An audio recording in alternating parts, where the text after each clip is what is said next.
রাহমাতুল্লাহি ওয়া বারাকাতুহু। আমার নাম তানিস্কা রহমান এবং আমার সহপাঠীর নাম স্নেহা খাতুন। আমরা বাকরপুর শিমুলতলা মহিলা মুক্তবের ছাত্রী। এখানে উপস্থিত সমস্ত মণ্ডলীকে বড়দের পক্ষ থেকে শ্রদ্ধা ও ছোট ছোট ভাই বোনদেরকে স্নেহ জানিয়ে আজকে মোকালামাটি আমরা শুরু করছি। আমাদের মোকালামাটির মূল বিষয়বস্তু হলো শিক্ষিত এবং মূর্খ। আমি ইসলামের পক্ষ থেকে শিক্ষিত, আমি ইসলামের বিপক্ষ থেকে মূর্খ। এবার তাহলে আমাদের মোকালামাটি শুরু করা যাক ইনশাআল্লাহ। আসসালামু আলাইকুম ওয়া রাহমাতুল্লাহি ওয়া বারাকাতুহু। ওয়া আলাইকুম আসসালাম ওয়া রাহমাতুল্লাহি ওয়া বারাকাতুহু। এই তানিস্কা, তুই কোথায় যাচ্ছিস? আমি মক্তবে পড়তে যাচ্ছি। এত রোদে রোদে মুক্তবে যাস না, কালো হয়ে যাবি না। আর আমার সঙ্গে ঘরে বসে লুডো খেলবি। লুডো খেলে কি হবে? আমি মক্তব যাব তো সব শিখতে পারবো। আরে বোন, আমি তো সব জানি, আয় তোকে আমি শিখিয়ে দেব। আচ্ছা বোন, তুমি তো সব জানো, তোমাকে দুটো প্রশ্ন করতে চাই, তুমি কি উত্তর দিতে পারবে? তোর কি এমন দুটো প্রশ্ন বল তো? বোন, আমাদের প্রভুকে বলো তো বোন। আমার আব্বা। বোন, আমাদেরকে কে সৃষ্টি করেছে? আমার মা। বোন, আমি যে তোমাকে দুটি প্রশ্ন করলাম, তুমি সঠিকভাবে উত্তর দিতে পারলে না। তোর কি এমন সঠিক উত্তর বল তো? বোন, আমাদের প্রভু আল্লাহ আমাদেরকে সৃষ্টি করেছে এক আল্লাহ, যার জন্য এই পুরো পৃথিবীটাও সৃষ্টি হয়েছে। বোন, খানা সামনে আসলে দোয়াটা পড়ো তো বোন। হায় আল্লাহ, আমি নাকি খানা সামনে আসিলে দোয়া পড়িতে পারি না। তাহলে আমার খানা সামনে আসিলে দোয়াটা শোন তো।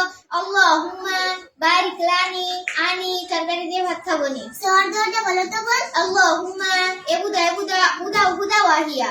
বোন, আমি যে আরো দুটি প্রশ্ন করলাম, তুমি সঠিকভাবে উত্তর দিতে পারলে না। তোর কি এমন সঠিক উত্তর বল তো? বোন, খানা সামনে আসলে এই দোয়াটা পড়তে হয়, আল্লাহুম্মা বারিক লানা ফিমা রাযাকতানা ওয়া কিনা আযাবান নার। আসওয়াদ এরকম না, এরকম আল্লাহুম্মা বিসমিকা আমুতু ওয়া আহিয়া। বোন, গোসলের ফরজ কয়টি ও কি কি বলো তো বোন। হায় আল্লাহ, আমি কলেজের হাই ছাত্রী, আর আমি নাকি গোসলের ফরজ জানি না। গোসলের ফরজ 18টি। 1 নম্বর 7 বার ডুব মারা, 2 নম্বর টুপ করে উঠে যাওয়া, 3 নম্বর গায়ে হাতে তেল মাখার, কত কি বলবো রে বোন, বলার আর টাইম নাই। বোন, গোসলের ফরজ 18টি না, গোসলের ফরজ 3টি। 1 নম্বর গড়গড়া সহ কুলি করা, 2 নম্বর নাকে নরকাংশ পর্যন্ত পানি পৌঁছে দেওয়া, 3 নম্বর সারা শরীর উত্তম ভাবে ধৌত করা। বোন, উজুর ফরজ কয়টি বলো তো বোন। হায় আল্লাহ, আমি রমজান মাসে 49 রাকাত তারাবির নামাজ পড়ি, আর আমি নাকি উজুর ফরজ জানি না। উজুর ফরজ 5টি। 1 নম্বর নাক ধোয়া, 2 নম্বর কান ধোয়া, 3 নম্বর মাথা ধোয়া, 4 নম্বর গাল ধোয়া, কত কি বলবো রে বোন, একটু একটু মনে আছে।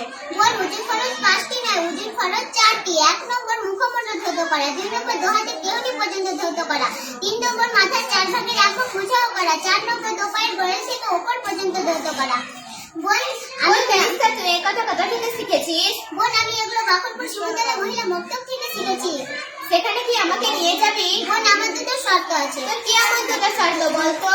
বোন, আমি নামাজের সম্বন্ধে তোমাকে দুটি প্রশ্ন করতে চাই, তুমি কি সঠিক উত্তর দিতে পারবে? হ্যাঁ, পারবো।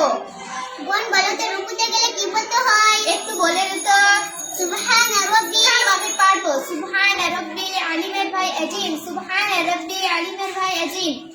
বোন, সেজদায় গেলে কি বলতে হয়?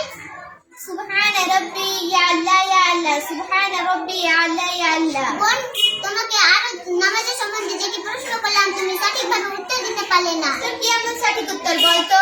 বোন, রুকুতে গেলে বলতে হয় রুকুতে গেলে বলতে হয় সুবহানা রাব্বিয়াল আযীম, আর সেজদায় গেলে বলতে হয় সুবহানা রাব্বিয়াল আলা। বোন, এবার থেকে বাকরপুর শিমুলতলা মহিলা মুক্তবে যাবে, আমাদের আপা তোমাকে দুয়া দরুদ সব শিখে দেবে, মূর্খ থেকে শিক্ষিত হয়ে যাবে ইনশাআল্লাহ। সকলকে অনুরোধ করে বলছি, স্নেহার মতো কেউ মূর্খ থেকো না, স্নেহার মতো মূর্খ হলে আখিরের পথ কেউ পাবে না। এই নিয়ে আমাদের মোকালামাটি শেষ করলাম। আসসালামু আলাইকুম ওয়া রাহমাতুল্লাহি ওয়া বারাকাতুহু।